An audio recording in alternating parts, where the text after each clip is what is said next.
Funny that you stitch my video, but you only stitch the part that fits your narrative that you want to create. I clipped a part of your video to create my own narrative. Okay, let's see what narrative your page creates. You're just a fat fucking bitch. Shut up, bitch. You're fat. Having morning skinny and hitting my vape and getting nauseous and having diarrhea. Your punishment is being fat. You're stuck in fat jail. Why are you still fat? Stop being a sad fucking lazy piece of fucking shit. You're fat. Before I come and beat the fucking shit out of you because you're fat. That's fine, you'll be fat this summer. Not eating like a gluttonous pig. I woke up this morning feeling fat. You're fat. I'm tired. I'm not gonna go. Okay, have fun being fucking fat this summer. Go to the fucking gym, you dumbass, and stop eating like a gluttonous pig.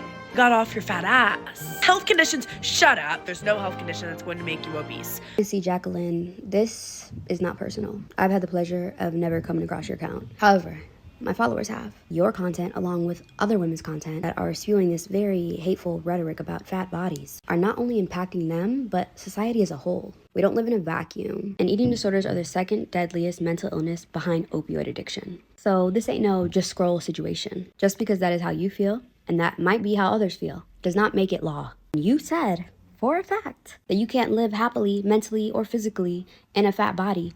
From your mouth, you said they were lying. Like, can we get real? Can we get honest about what you're actually promoting? Because it isn't health. Somebody that's been in recovery for her own ED for years now, it is just so disheartening to see that you can spread such a hateful narrative and think that you don't have any blood on your hands. And you wondered why I brought up race?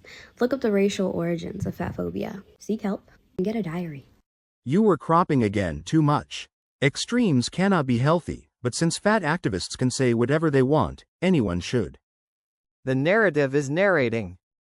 But isn't she fat? Because I'm sure I'm no looking at a skinny girl. The whole point of her videos is that she's talking to herself to motivate her. Like the call is coming from inside the house and she can't even see it. She wanna be HRH collection so bad. Okay, so wiping, okay, I'm so embarrassed, holy fuck. Wiping for me has always been extremely hard. How am I going to be able to wipe myself? Like, are you going to be able to do this for me? Like, I physically could not do it. Like, physically could not do it. And so Beck did it for me. Me not being able to wipe I was like, holy fuck, wait a minute. I like have lost the ability to like, I would say Beck wiped me for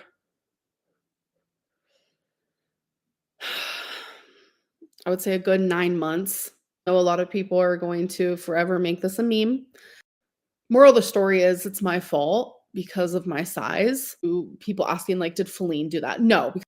Beck did it for those. Make it very, very clear that that is the only thing they helped me with. It was some water twice to like help wash myself because that was never once did I have them bathe me, shower me. I had a partner who wiped me for 9 months. You could never waterboard this info out of me. You'd think not being able to wipe your own ass would be a wake-up call.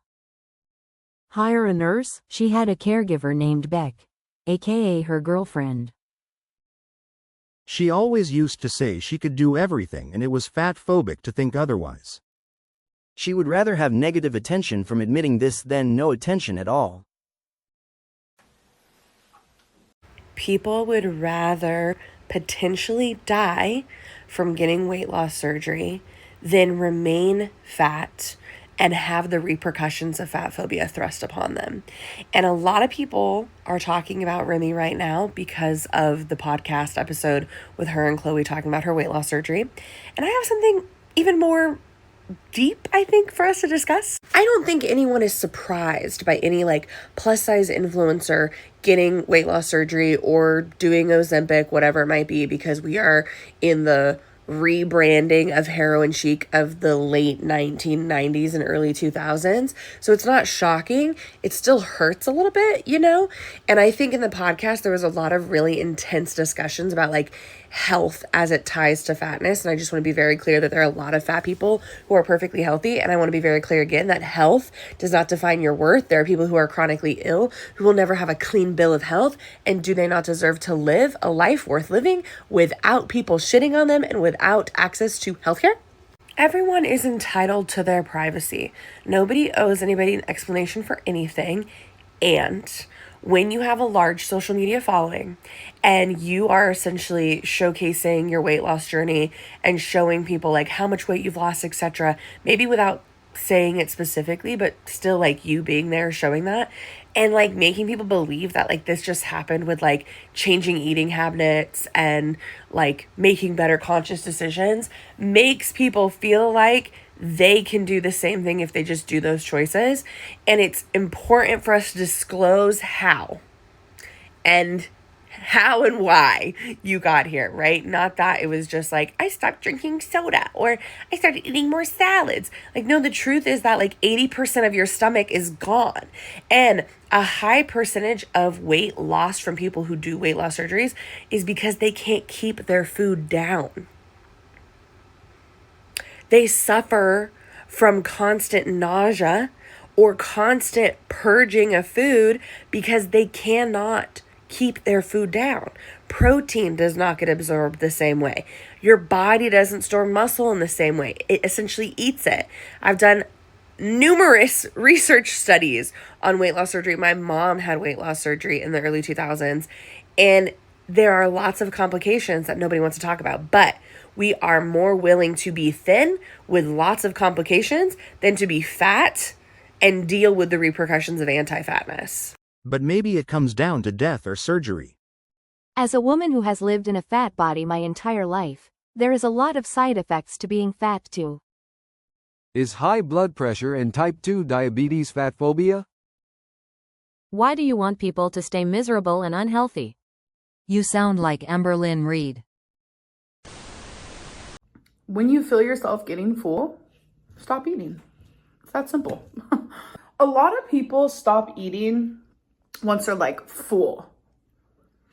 If you stop eating like right before you start feeling full, it's more satisfying. Like, listen to your cues. It's actually not that simple. I like to think it is. I like to lie to myself and be like, Amberlynn, it's that simple. But okay, let's take one more bite. Let's do a good bite, you know? A little bit of this, a little bit of that. Let's go. Wait.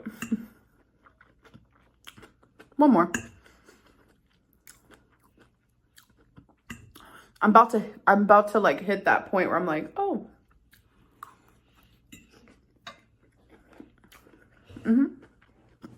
In the past,